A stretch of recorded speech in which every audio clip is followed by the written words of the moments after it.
نستعينه ونستغفره ونعوذ بالله من شرور أنفسنا وسيئات أعمالنا من يهده الله فلا مضل له ومن يضلل فلا هادي له أشهد أن لا إله إلا الله وحده لا شريك له وأشهد أن محمدا عبده ورسوله لا نبي ولا رسول بعده أما بعد أوصيكم بتقوى الله فقد فاز المتقون.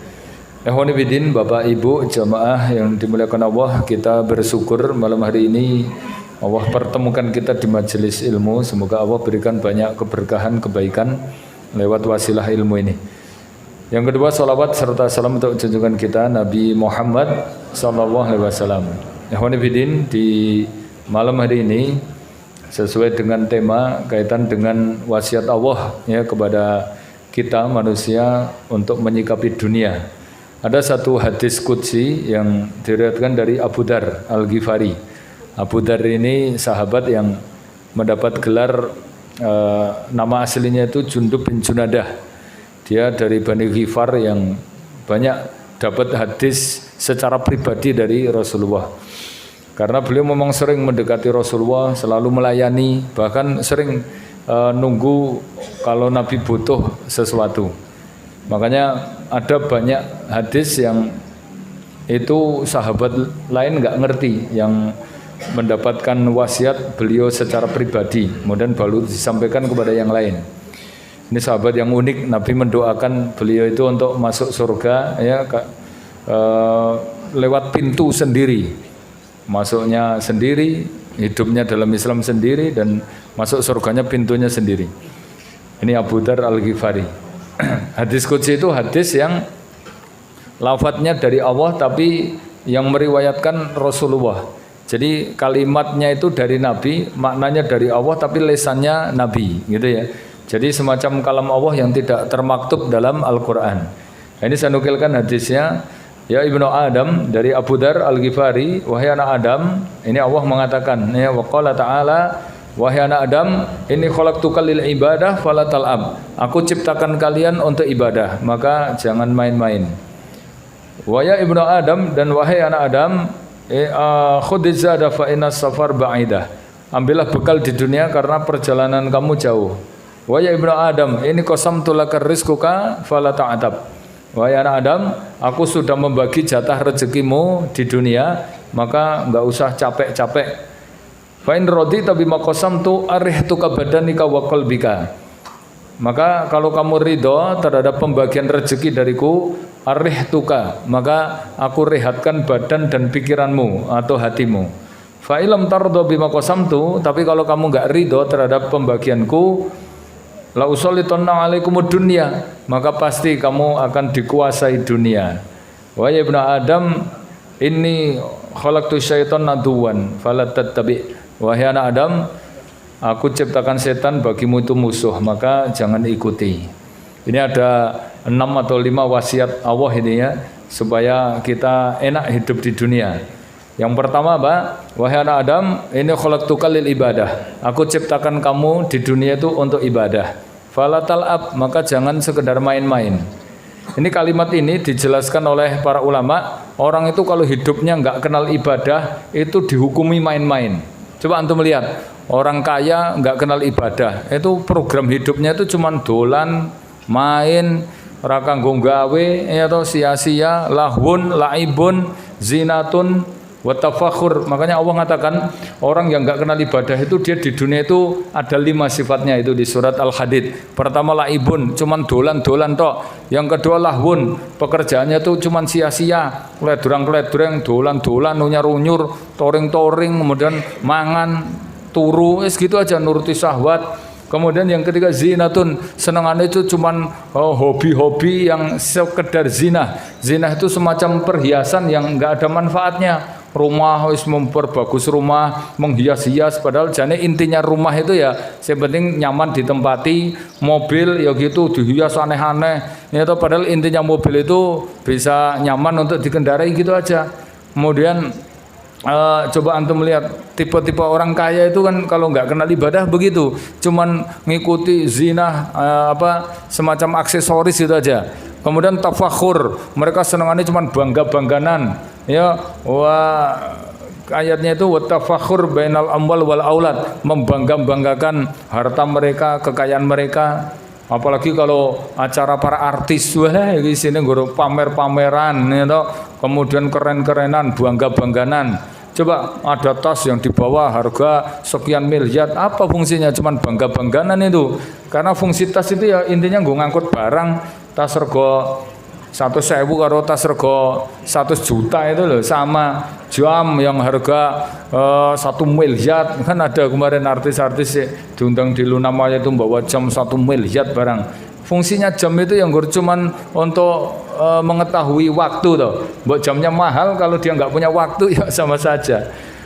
Cuma rahimahullah, maka ini kita diingatkan bahwa kita ini di dunia jangan main-main, tapi diperintahkan untuk ibadah. Maka kewajiban para dai, para ulama, para ustadz itu mengingatkan tentang ngapain dia hidup di dunia itu untuk apa. Karena kadang-kadang kalau kita sudah terikat dengan dunia, terjebak rutinitas, itu biasanya lupa mau ngapain itu. Ya, padahal Allah mengatakan dengan ayat yang sangat terkenal bahwa Allah ciptakan jin dan manusia hanya untuk ibadah. Dan Allah melanjutkan, karena Allah itu ngerti psikologi manusia. Kalau mereka disuruh ibadah, itu alasan yang paling sering muncul itu apa? Seakan-akan ibadah itu ganggu rezeki, ganggu ekonomi, ya toh? Coba kerja suruh ibadah, suruh ibadah seakan-akan mengganggu pekerjaan mereka. Padahal ayatnya justru kamu kalau kerja, kalau bisnis jangan sampai melalaikan dari ibadah. Tapi yang terbalik itu seakan-akan ibadah itu mengganggu, mengurangi jatah kerja, jatah rezeki. Maka ayat itu dilanjutkan, ma uridu minkum rizqin wa ma uridu ayatimun. Saya nyuruh ibadah itu kepada kalian, itu sebetulnya enggak butuh rezeki, enggak butuh makananmu. Fa innallaha razzaq Dzul quwwatil matin. Justru ketika kamu ibadah, maka aku yang akan menjamin rezekimu. Jadi aslinya nek diringkes itu ya, tugas antum di dunia itu nggur kon ibadah. Lah terus apa nanti masalah rezeki dijamin. Apa kurang percaya napa pripun jenengan tonton kae lho wong Arab kae ora patek rekoso nyambut gawe, kerjane nggur sopang-soping, nyangking bojo kiwa tengen ya to, ora tau nyambut gawe. Tapi coba antum lihat sugih-sugih kabeh, ora enek wong Arab kok omahe gedhek, kabeh wong Arab ndek mobil, ya to, ya itu. Padahal nek ditonton enggak ada orang Arab kok ngelembur long time, short time, wis nggo tamtem-tamtem wis ora enek. Tapi dijamin mereka enggak ada yang melarat, pengangguran aja digaji pemerintah 2.000 real. Nah, coba kabeh gratis, listrik gratis, sekolah gratis, rumah sakit gratis, pendidikan gratis, kabeh gratis, jalan tol gratis. Jalannya halus, lurus, mulus gratis. Ngono coba ning Arab kuwi. Aja meneh kok wong Arab, wong Indonesia toh, sing penting uripe nang Arab, ya toh. Itu listrik yo gratis, sekolah nang Arab digratis yo, aja meneh kok wong Arab. Itu lho. Aku ora ngelingi kon ngisi nang kene apa ora pindah ning Arab kono ya toh. Kabeh gratis ya toh. Ning gandeng nang kono ora duwe kanca aku ya toh. Ora duwe sertifikat ning kono ya, dadi tak betah-betahke nang kene ya toh. Itu aslinya menunjukkan bahwa aslinya ibadah itu tidak mengurangi rezeki, dan memang semua ayat yang membahas tentang ibadah itu mesti sambungannya dengan rezeki. Coba ya antum lihat, semua ayat yang membahas tentang ibadah mesti sambungannya dengan kelancaran rezeki. Bahkan termasuk kunci rezeki yang paling pokok itu kalau Syekh Dr. Muhammad Al-Fadil itu menulis kitab judulnya Mafatihur Rizki, kunci-kunci rezeki. Itu ternyata ya rezeki kok dari kerja itu cuman kecil sekali, namanya makasib, itu paling 5%. Penentu 95% itu ternyata dari mawahib. Mawahib itu anugerah, ya ibadah, ya istighfar, ya nikah, ya apalagi itu dengan amal soleh. Banyak loh Pak, orang itu dapat rezeki banyak bukan dari kerja, tapi dari nikah. Golek lemah tawang mangu angel untuk bojo rondo tawang mangu di omah. Akhirnya itu nek ngandalke kerja kesuwen memang. Ya toh, kemudian misalnya ada yang modelnya karena amal soleh kayak Nabi Musa, itu beliau ketika hijrah ke Madian itu enggak punya rezeki, enggak punya makanan, enggak punya pakaian ganti, enggak punya istri, enggak punya kerjaan, enggak punya rumah, enggak punya makanan. Tapi karena nulungi ada perempuan 2 orang putri Nabi Soeb itu ditolong karena dia bingung masalah kambing sik diopeni itu toh. Akhirnya Masya Allah diundang sama bapaknya perempuan tadi kemudian dinikahkan. Nah akhirnya belum 24 jam loh itu dia nolongnya pagi sore langsung matahari belum terbenam dia sudah punya rumah, punya istri, punya makanan, punya pekerjaan, punya kambing barang. Nah itu rezeki karena amal soleh namanya, karena kebaikan. Gitu ya. Ini nomor satu. Intinya Allah ciptakan kita hanya untuk ibadah. Maka kalau kita sampai kemudian aktivitas kita menitnya dari jamnya kok ada yang tidak dinilai ibadah, kita berdosa. Karena memang ayatnya itu kalau antum baca wa ma khalaqtul jinna wal insa illa liya'budun, itu ayat itu dimukadimai dengan huruf ma itu pentiadaan. Kemudian belakangnya ada istisna, pengecualian. Itu semua ulama tafsir menjelaskan kalau ayat mukaddimahnya ada huruf pentiadaan dan belakangnya ada pengecualian, itu fungsinya adalah tahsis, untuk pembatasan. Artinya kita hidup di dunia itu dibatasi hanya untuk ibadah. Mungkin ada yang bantah, apa orang untuk nyambut gawe, apa orang untuk tidur, masa ngurung ibadah terus. Loh, ibadah itu enggak cuman ibadah yang sifatnya sakral, ritual kayak sholat, zakat, haji. Ndak. Antum kerja ya harus dinilai ibadah, antum tidur ya harus dinilai ibadah. Ibnu Taimiyah menjelaskan ibadah itu begini, kalimat ibadah itu maknanya apa? Ismun jami' likulli ma yuhibbu wa yardah, dhahiran wa batinan minal afwal wal minal aqwal wal af'al. Namanya ibadah itu gini Pak, nama dari seluruh aktivitas yang antum lakukan, yang penting diniatkan untuk mendapatkan ridho dari Allah. Nah itu intinya, itu semua aktivitas kita yang penting mendapatkan ridho dari Allah, kemudian ya mendapatkan kecintaannya, baik ucapan atau perbuatan yang nampak atau yang tersembunyi. Padahal yang kita lakukan itu ya mung dua itu, nek ra ucapan ya perbuatan. Ucapan terbagi dua, ada ucapan yang terdengar misalnya dzikir apa dakwah atau apa, ada ucapan yang ada dalam hati. Perbuatan juga terbagi dua, ada perbuatan yang nampak kayak sholat, zakat atau kerja atau yang lain, ada perbuatan yang enggak nampak namanya perbuatan hati. Lah semuanya itu, bahwa ucapan yang nampak atau ucapan yang tidak nampak, perbuatan yang kelihatan atau perbuatan yang enggak kelihatan, itu nek diniatkan mencari ridho Allah namanya ibadah. Makanya tukang ibadah itu enggak cuman tukang dzikir, tukang sholat. Walaupun dia bekerja itu juga ahli ibadah namanya. Kalau semuanya diniatkan untuk mencari ridho Allah, itu ya. Baik, ini nomor satu. Intinya untuk ibadah. Antum cek semua aktivitas apapun lah. Kalau diteliti ayatnya itu intinya untuk mendukung ibadah. Allah ciptakan apapun yang ada di muka bumi ini, itu ternyata mengerucutnya hanya untuk mendukung ibadah. Ciptakan air, ciptakan tanah, ciptakan baju, ciptakan apalagi kendaraan, ciptakan besi, itu ayatnya semuanya ada. Saya pernah baca di kitab tulisan Ibnu Taimiyah tentang ahamiyatul ibadah, judulnya itu. Itu ternyata disebutkan ratusan ayat yang ternyata semua yang Allah ciptakan itu ternyata mengerucutnya hanya untuk ibadah. Coba antum lihat, Allah ciptakan binatang ternak, bahimatil anam, itu untuk mendukung ibadah. Allah ciptakan pakaian, itu ayatnya wa anjalna libasan liwari sawatikum barisatan. Aku turunkan pakaian untuk nutup aurat dan untuk menyempurnakan ibadah. Allah ciptakan air, ayatnya wa nunazzil minas sama'i ma'an liyutahhirakum bih, untuk toharoh. Allah ciptakan besi, ayatnya liya'lamawah mayansuru, untuk menolong Al-Quran dan menolong agama Allah. Allah ciptakan rumah, ayatnya litaskunu, supaya kamu nyaman beribadah. Allah ciptakan kendaraan, itu ternyata ayatnya markab sebagai pendukung untuk sabilillah. Oh, kabeh ngono iki. Pemene tak terus-terus kesel membahas nomor satu gitu. Oke, ayatnya iki ratusan masalah itu. Tapi semuanya ya toh, antum lihat sampai bumi, tanah ini semuanya ayatnya itu untuk mendukung ibadah. Lah kok kemudian dia hidup cuman dolan main. Emangnya Allah ciptakan gur main-main ngono apa piye? Dulu ada raja ketemu Ibrahim bin Adham. Ini raja ini senang bedil, berburu. Dino Senin misalnya berburu arah wetan, sama ngejak pasukan, nanti dapat ya toh, terus suruh makan anak buahnya, dia sendiri nggak makan. Habis itu turu, besok gitu lagi ya toh, ngalor genten, dolan-dolan seneng-seneng, ketawa-ketawa. Habis itu ya toh capek suruh makan-makan mereka nanti tidur. Gitu lagi besoknya gitu genten arah ngulon. Nah, ketemu Ibrahim bin Adam itu apa? Di stop ya toh. Kemudian didalili ayat Allah Taala ya fa hasiban nas itu ayat yang dibaca itu. Wahai raja siapa saya lupa namanya ini. Emangnya Allah ciptakan manusia itu annahu abasan wa annakum ilaina la turjaun. Terus rumang samu nanti kamu enggak akan kembali ngono babi. Afa hasiban nas. Gitu ayatnya, apakah manusia menyangka anna khalaqnakum abasan bahwa dia diciptakan itu nggur dolan-dolan, nggur bedal-bedil, unyar-unyur kaya ngono kuwi tok apa piye?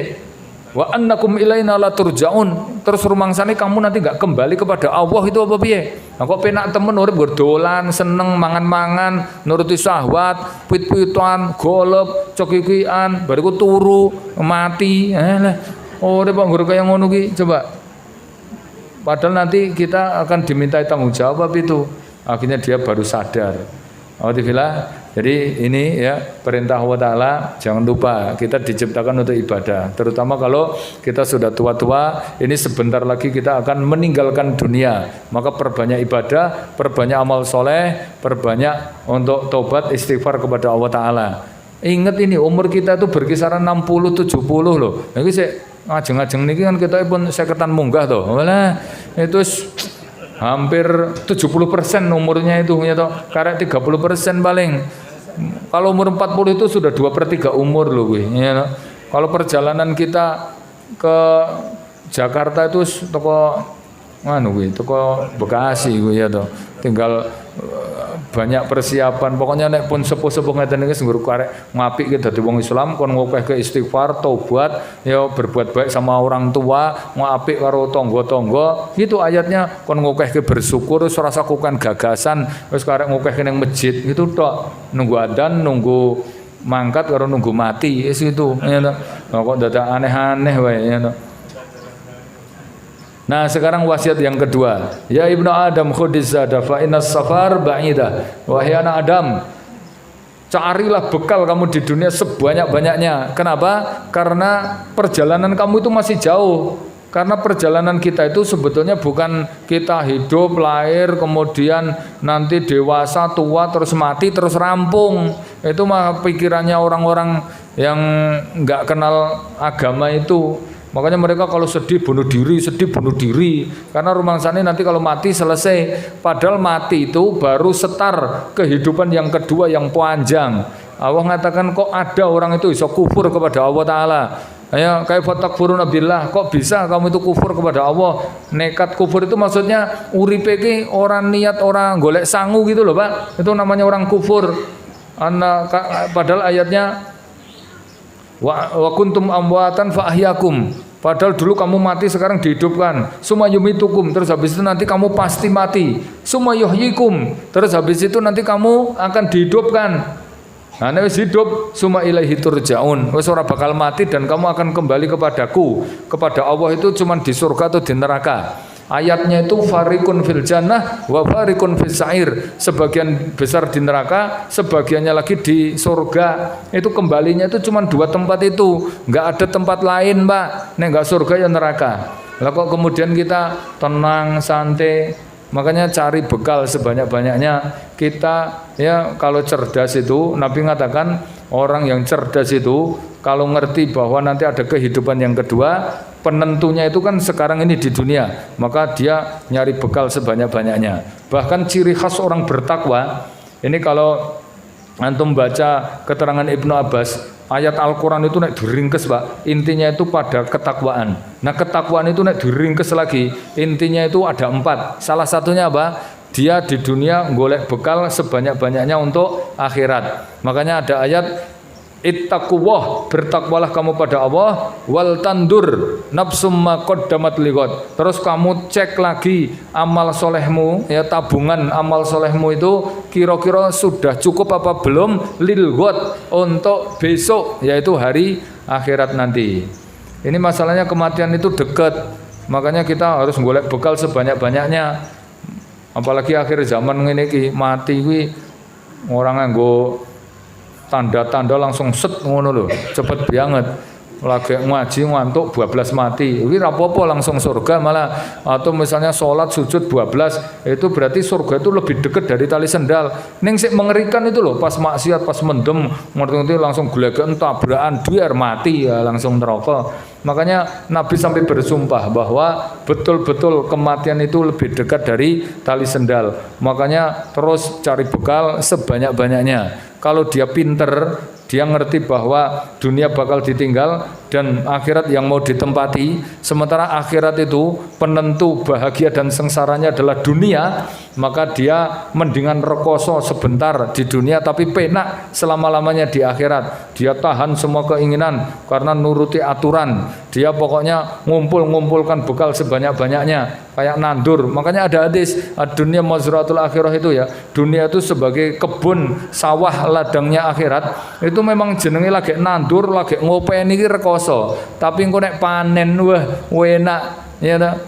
Tapi panennya nunggu mati. Jenengan nek pengen panen ya nunggu mati nanti karek manen hasilnya di dunia. Makanya orang mukmin itu, Pak, kenapa dia nggak takut mati? Karena dia memang niatnya itu pengen manen, segera manen amal solehnya. Ada dua golongan yang nggak takut mati. Satu orang kafir yang nggak yakin tentang hari kiamat, kayak wong kafir, wong Jepang, wong Korea, orang-orang Barat yang nggak yakin akhirat itu rawat di mati itu. Makanya mereka kalau acara itu lombanya aneh-aneh, lomba balapan bis tingkat, lomba mangan apa itu kelabuang urip-uripan, lomba pokoknya lomba ini rawat di mati karena dia rumangsane mati ya wis ngono tok. Makanya nggak takut mati. Nah, tapi kita ini sih bingung itu ya kayak awake dhewe ngene iki. Nek orangnya beriman sekalian ya nggak takut mati karena dia pengen menikmati hasilnya atas susah payahnya di dunia, atau sama orang kafir sekalian. Nah, nek awake dhewe iki lho yakin akhirat tapi modalnya masih kurang. Ngono iki malah nanggung-nanggung kaya ngene iki malah ketir-ketir itu ya. Alhamdulillah itu ya. Yang kedua, perbanyak bekal untuk menghadap Allah Subhanahu wa taala. Dan bekal yang paling baik itu adalah ketakwaan. Kalau Abu Bakar As-Siddiq mengatakan orang yang masuk kubur dia tidak punya modal takwa, tidak menyiapkan bekal, itu namanya orang nekat. Kenapa? Karena beliau menggambarkan man dakhala qabrin bila zadatin faka'annama raqiba bahrin bila safinatin. Orang yang masuk kubur dia tidak punya bekal ketakwaan, itu nekat karena dia seperti nyebrang lautan tanpa perahu. Padahal mau nggak mau harus. Berarti kan dia siap rekoso itu di akhirat. Makanya ya orang kalau cerdas dia ngerti mati ya dia nyiapkan amal untuk setelah matinya. Walaupun profesor doktor saking pinternya ngasih rambutnya botak ya, tapi kalau dia ternyata nggak punya persiapan untuk mati padahal dia ngerti bakal mati, itu malah bodoh. Nabi mengatakan al-kayyisu, orang yang pinter itu mandana nafsahu wa amila lima ba'dal maut, dia nyiapkan amal setelah matinya karena dia ngerti bakal meninggalkan dunia. Wal ajizu, tapi orang bodoh manittaba nafsahu hawaha, dia di dunia itu cuma seneng-seneng nuruti kesenangan ya toh, tapi dia anehnya punya harapan nanti di akhirat masuk surga. Wong jelas ngerti bakal mati, orang pernah golek persiapan, ngurus seneng-seneng nuruti hawa nafsu. Itu namanya orang bodoh. Alhamdulillah kita jangan sampai tergolong jadi orang-orang yang bodoh ini ya. Kita siapkan amal untuk setelah mati. Kita pasti masuk kubur, kita siapkan rumah di kubur kita. Kita pasti meninggalkan dunia, maka ya sebelum dunia kita tinggal, kita optimalkan untuk melakukan kebaikan. Kalau ngerti harta itu bakal diwariskan orang, wah kita optimalkan, kita kita habiskan harta itu untuk kebaikan. Kalau kita pasti nanti ketemu dengan Allah, kita mencari keridhoannya gitu. Wasiat Imam Syafi'i. Beliau mengatakan al-akila, orang yang berakal itu kata beliau apa? Ada 4 tadi. Yang pertama, mentarokat dunia qabla an tutraku. Dia ngerti bakal meninggalkan dunia, maka dia optimalkan kebaikan ya supaya nanti dia ketika meninggal dalam keadaan punya banyak amal. Yang kedua, ya dia menghabiskan harta tadi sebelum nanti harta diwariskan orang. Yang ketiga apa? Man bana qabrahu qabla ayyudkhilahu. Dia membangun kuburnya sebelum dimasuki. Kan mesti masuk kubur kan? Pasti loh, Pak. Kok kaya rapatek percaya dan jenengan iki. Pasti loh iki. yakin ini pasti jenengan semua itu masuk rumah kita dikubur. Rumah kita dunia ini pasti akan kita tinggal. Nah orang itu nek pinter itu kudune sik dipikirke omah sik dinggoni di alam kubur, bukan rumah sik ditinggal gitu loh. Bedane kata Nabi gini, bedane rumah di kubur sama rumah di dunia ini apa? Nabi mengatakan ma darul akhirah ila darun mabuniya qabla mautihi. Tidaklah rumah kita di akhirat itu kecuali rumahnya sudah kita bangun sebelumnya di dunia. Nah rumah dunia kan dibangun kepepet urung komplit, iso dikompliti sambil jalan. Kurang di keramik, tukai keramik, duit pasang internet, orang duit mana nanti duit pasang apa, urung enek lampu dinggoni sik, nanti punya duit pasang lampu bisa. Tapi kalau rumah kubur, jenengan kok enggak kompliti sekarang ini, antum ngerti masuk kubur nanti, ujuk-ujuk mati toh. Wah, coba langsung dilebokke kubur, ternyata gelap. Ternyata urung komplit, terus pripun? Pengen balik ke dunia, pengen pasang lampu, wes terlambat, ya terlambat. Makanya sekarang ini harusnya untuk mengompliti apa-apa yang kita siapkan di alam kubur kita. Termasuk ini yang keempat, kata beliau, orang cerdas itu kan nanti kita bakal ketemu Allah toh. Itu nek bisa, kita tuh ketemu dalam keadaan diridhoi.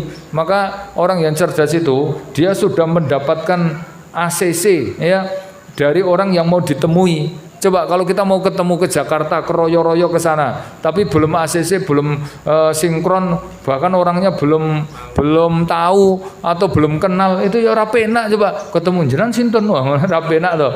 Tapi kalau kita sudah diridhoi, sudah ditunggu, nggih kula tunggu nggih masyaallah disiap-siapke, itu nikmat sekali kayak gitu itu. Makanya ya sebelum kita ketemu Allah itu kita harus mencari keridhoannya. Man ardo robbahu qabla ayyalqahu. Itu kata Imam Syafi'i, orang yang cerdas dia sudah mendapatkan keridhoan dari Allah sebelum ketemu dengan Allah Subhanahu wa taala. Nah, sekarang apa amalan yang membuat Allah ridho? Ini ada satu hadis yang agak nyeleweng dikit nggak apa-apa supaya kita diridhoi terus gitu ya. Dalam hadis Nabi katakan innallaha yardolakum salasan. Allah itu akan ridho kepada antum semuanya karena 3 amalan. Ini amalan yang membuat antum nanti akan diridhoi Allah. Nah iso sampai mati amalan ini jangan sampai ditinggal. Apa itu? Innallaha yang pertama adalah ayya'buduhu wa la yusriku bihi syai'a. Allah menyuruh kamu untuk beribadah, nyembah Allah dan tidak berbuat syirik. Itu dok. Itu pasti diridhoi Allah Taala. Pokoknya antum tugasnya ibadah gitu aja. Saya berani sumpah demi Allah, Pak. Antum nek gelem jalani perintah Allah, dikon ibadah, saya dilarang ditinggal. Yakin ini, semua janji Allah Taala, kenikmatan, panjang umur, kesehatan akan diberi semua oleh Allah Taala.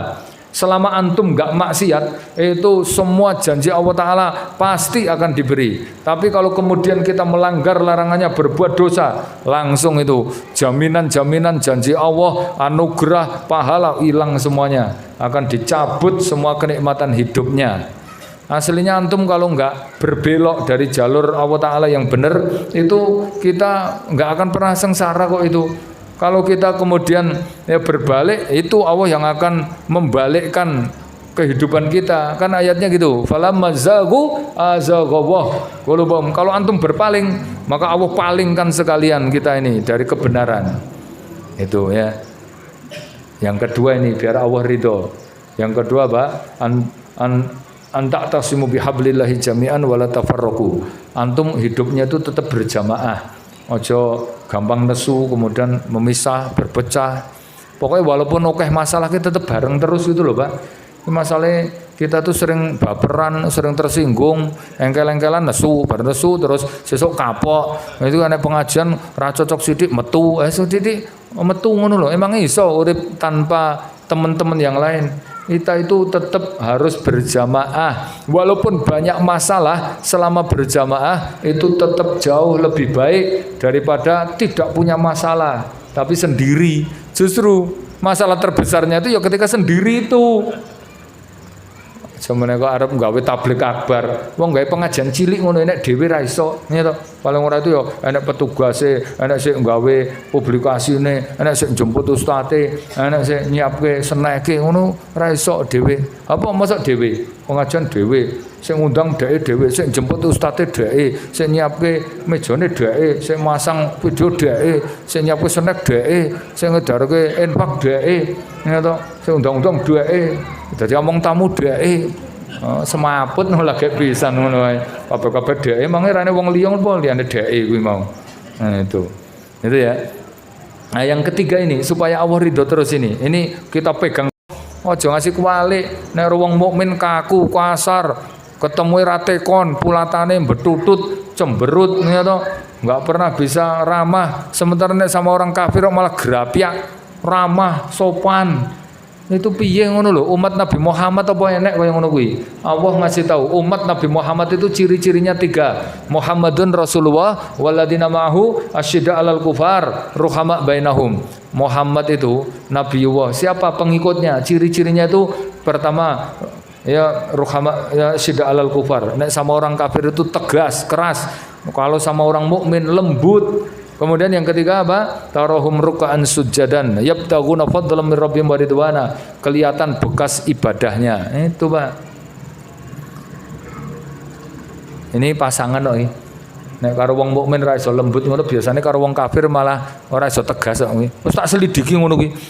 Walaupun ketoke ustaz jenggote dawa ngono lho. Nek karo wong Islam modele kaku kasar, yo alul bid'ah senengane elek-elek menjatuhkan, mendiskriminasikan, ya toh kemudian ngunyung-ngunyung ngebles-bleske. Siapa mereka? Itu adalah dolal, firqah, dolalah, kullu wes ngono-ngono kuwi liyane nggur bid'ah. Gimana ustaz hukumnya subuh barokah? Subuh barokah adalah bid'ah karena zaman Nabi tidak ada kajian subuh barokah. Gimana kalau misalnya ngadakan acara halal bihalal? Halal bihalal aja dari lafadznya sudah bid'ah karena enggak ada acara halal bihalal. Padahal jane karepe iki nggur pengajian barengi pasca Ramadan. Terus pokoke ora enek zaman Nabi itu bid'ah kabeh. Terus aku banget ketemu mripate mentolong-mentolong nek karo orang mukmin itu biasanya ora iso tegas sama orang kafir. Karena dia enggak bisa lembut sama orang mukmin ora iso. Itu pasangan kok yang ngono kuwi. Coba jenengan titeni itu. Alhamdulillah rahimakumullah. Jadi ini ya yang kedua, yang ketiga. Ya Ibnu Adam, ini qasam tulaka rizquka fala ta'tab. Wahai anak Adam, aku sudah membagi jatah rezekimu per gundul, per kepala. Maka enggak usah capek, enggak usah ngoyo. Allah mengatakan nahnu qasamna bainahum ma'isatahum. Aku bakal membagi jatah rezeki kalian per gundul. Bahkan tidak ada binatang melata pun yang Allah sia-siakan, pasti dijamin rezekinya. Mbok cacing, mbok binatang yang enggak punya kaki, enggak punya tangan kaya ulo apa cacing itu tadi, itu dabah namanya. Allah mengatakan wa ma min dabatin ila ala wa rizquha. Lah kok kita khawatir enggak ada satu binatang melata pun kecuali Allah jamin rezekinya. Makanya antum enggak usah ngoyo. Antum ngoyo nih kaya ngopo direwangi pontang-panting mosak masuk walang kabut, itu ora bakal melebihi jatah ketetapan takdir. Karena sebelum kita lahir itu sudah ditulis ajalnya, rezekinya. Walaupun kita direwangi engkel-engkelan, direwangi sampai ninggalkan istri, sampai direwangi ora salat, itu ora bakal bisa memanjangkan atau menambah jatah ketetapan rezeki. Karena rezeki sudah ditulis, rufiatil aqlam wa jaffatis suhuf, pulpen sudah terangkat dan tulisan takdir itu sudah kering, gitu loh Pak. Kata Allah Ta'ala. Jadi kita itu sebetulnya nek ngikuti prosedur ya toh, itu penting wae kerja gerak itu enggak mungkin kok kekurangan rezeki. Karena ayatnya jelas, antum itu nek tawakal, penting pasrah, kan dijamin toh. Penting pasrah, perintahnya apa dijalani gitu ya. Itu rasa terlalu ngoyo masih cukup. Lakukan gagasan dan antum membatasi hanya yang halal saja. Itu enggak akan pernah kekurangan. Karena Imam Syafi'i mengatakan kasbul halal, orang yang membatasi hidup atau pekerjaan itu hanya yang halal, itu walaupun sedikit mesti cukup. Kenapa? Karena dibarokai.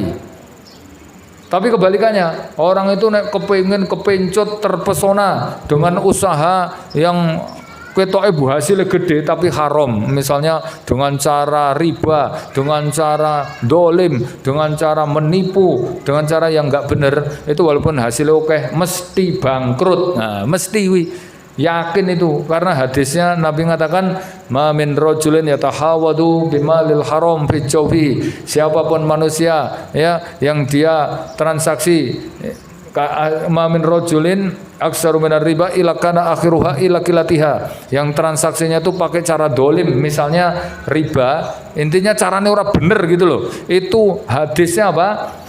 Hasil akhirnya itu mesti bangkrut. Kilatiha itu mesti berkurang terus bangkrut. Karena apa? Dia diperangi Allah dan barokahnya dicabut. Itu. Enten mboten juga, Cek. Ketoke nggur dodol some anake 10 ya orang diutang ngono enek lho kanca kuwi. Padahal nggur dodol some lho. Sik mondok 4 lho. Padahal sedina madang kuwi 35 piring. Wong anake 10 wis 30 toh. Sementara saya pernah ceritakan jenengan itu ada orang itu enggak punya anak, suami istri, gaji gede kabeh. Satu kepala bank konvensional di kabupaten, yang satunya kepala bank cabang di kecamatan. Gaji gede pokoknya per bulan itu 40-an juta. Itu belum tunjangan macam-macam, ran duwe anak. Wah, utangnya kayak bianget, kartu kreditnya 11. Oh, itu setoran kayak bianget, akhirnya hampir bunuh diri. Terus bahasan taubat, dia ngerti penyebabnya karena riba, akhirnya dia taubat. Akhirnya utangnya dilunasi kabeh, mobil didol, rumah didol, kabeh aset didol. Alhamdulillah lunas. Tapi dari gelandangan randu apa-apa, entek. Walaupun sekarang alhamdulillah sudah pulih lagi. Tapi dia cerita itu berarti nyambut gawe sampai 25 tahun ya. Itu gaji gede kabeh orang duwe anak, itu menguapnya kemana coba itu? Itu nek jenenge ora barokah ngono ki entek mbok dihapusi uang atau yang lain. Cara Allah menghabiskan harta yang tidak barokah itu ini dijelaskan oleh Abu Bakar As-Siddiq, itu ada 7 cara. Ya, tapi yang saya ingat aja ya. Pertama asobahul marid, dikenakan sakit, al-musinnah yang tahunan. Akhirnya duitnya entek ngobatke. Biasanya wong kaya ngono kuwi mbok stroke, mbok lara, mbok saraf kecepit, mbok apa ngono mesti enek. Terus yang kedua ada hamun, semacam ambisi yang nyeleneh. Hamun gharibun, itu ambisi sing nyeleneh duwe gagasan ngawur, akhirnya nggo nuruti gagasan duit entek. Misalnya gawe villa tengah hutan ngentekke terus mangkrak. Ada lho jenengan tonton tuh naik sarangan sebelum Cemoro Sewu itu ada kayak resto-resto itu dibangun toh. Neng pinggir dalan sepi banget, dalan lawas. Itu ngentekke 2 miliar mangkrak ngasih saiki. Urung dadi aja wis rusak kabeh. Sopo sih gelem neng kono kuwi? Itu kan bisa jadi karena bangkrutnya itu karena harta-harta enggak bener atau dikenakan musibah, misalnya jungkel apa dicolong atau yang lain, pokoknya terus akan diuji oleh Allah Ta'ala sampai hartanya habis. Itu ya. Maka ini wasiat Allah, kamu ya sudah aku jatah rezeki, enggak usah capek-capek. Nah di sini kemudian yang keempat, fa'in rodita bima qasamtu, kalau kamu itu gelem nompo ridho wis rumangsa cukup terhadap pembagian rezekiku, arihtuka badanika wa qalbika, maka nanti tak rehatkan badan dan pikiranmu, hatimu. Jenengan niku Pak, sing penting wis gelem nompo wis rumangsa cukup, maka tak kepenake. Coba antum misalnya ya, wis ora neko-neko, omah ra ketang elek wis duwe, mobil ra ketang tahun tuwek wis duwe, motor walaupun cuman kayak gitu wis duwe. Kemudian antum wis bersyukur gitu ya. Kemudian ngerti-ngerti antum nampa warisan 30 juta. Itu nek wis ora neko-neko, itu engko dikepenake. Yakin penak wis ibadah iso tenang, ora duwe utang ya to, mangkat salat dhuwur jam 11 no ya to. Karena duitnya akeh memang. Ya to, padahal duitnya nggur 30 juta. Tapi coba kalau dia itu kemudian kok enggak ridho, dia tuh ambisi lagi. Misalnya nopo duit 30 juta, pengennya tuku NMAX meneh, langsung entek kuwi 30 juta itu. Akhirnya kadang-kadang dia direwangi ngutang. Akhirnya kemudian dia dibelenggu dengan dunia. Nah, maka wasiatnya yang kelima apa? Fa illam tardo bima qasamtu. Tapi kalau kamu itu kemudian enggak ridho, ora gelem nerima terhadap pembagianku, aku pengen tuku meneh padahal jane urung mampu, ngutang meneh, modal usaha ngutang meneh. Apa ancamannya? La usallitonna alaikumud dunya, maka pasti kamu akan dikuasai oleh dunia, kamu akan diperbudak terus oleh dunia. Misalnya dia ngutang nggo gedheke toko, akhirnya uripe diperbudak toko terus. Dari pagi siang sore malam terus ya toh, capek liyane nggo buka toko, nunggu toko, ngitung penghasilan toko, kemudian sampai sore dijak ngaji esuk, ora iso iki masalah esuk kuwi buka toko, trenceng-trenceng ya ora iso pengajian kok esuk-esuk. Ngene iki lagi rame-ramene tokoku kuwi. Anu bar dhuwur nggih, bar dhuwur ki anu bakul-bakul sing ngloperke do teko nang tokoku ngono kuwi. Bar asar lagi anu nutup toko. Ya wis maghrib ngono. Maghrib kuwi kesel Mas. Isone bar isya ngono. Lah bar isya, tapi bar isya anu ya lewat jam 8 lho ya. Masale bar isya pas ki aku ngitung penghasilan toko sik. Ngaji mati ora iso ngono kuwi. Sing duwe sapi ya to dia misalnya ngutang tukoke sapi, akhirnya terus dia diperbudak sapinya, ngarit terus. Nanti dapat hasil belikan sapi lagi, lebih rekoso lagi. Ya dia enggak sadar diperbudak sapinya. Temene do piknik ning Jakarta, ngapunten mboten saged. Ha mangke sik ngeritke sapi sinten? Nah ngono kuwi. Anake duwe putu ning Jakarta, pokoknya terjebak rutinitas. Sampai itikaf aja ora iso itikaf itu. Lah pripun nggih mangke sik ngeritke sapi sinten. Gitu terus. Dia enggak sadar nanti dililit dengan dunia. Padahal hasil ini nek misalnya antum itu ya ridho gelem nampa itu direhatkan, duwe waktu longgar, bahagia, tenang, nikmat itu. Ada pengusaha kaya siapa Yusuf Hamka itu cerita, saya pernah dapat duit itu tak simpen di rumah 800 miliar. Tapi duit saya 800 miliar itu saya bisa beli apa-apa, tapi kok nggak bisa beli waktu ya. Karena saya sibuk terus itu. Maka saya investasi ini. Sampai sekarang wah saya punya banyak waktu. Ada orang punya banyak duit tapi nggak punya waktu. Itu kayak saya ini. Maka saya sekarang mulai rubah. Ada yang punya banyak waktu tapi nggak punya duit. Itu pengangguran, dia jadi benalu. Ada yang ketiga, dia itu nggak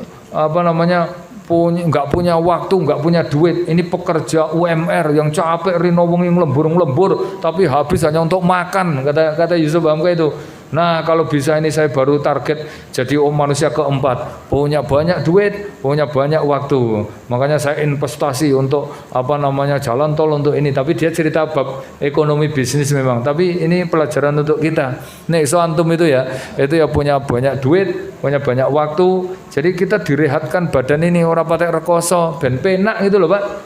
Nah ambisinya dunia terus itu ya memang stres dewe memang. Tapi itu ya. Sudah isya, semoga bermanfaat. Akhiru da'wana alhamdulillahirabbil alamin. Subhanakallahumma wa bihamdika asyhadu an la ilaha illa anta astaghfiruka wa atubu ilaik. Wa akhiru da'wana alhamdulillah wa billahi taufiq wal hidayah. Assalamualaikum warahmatullahi wabarakatuh.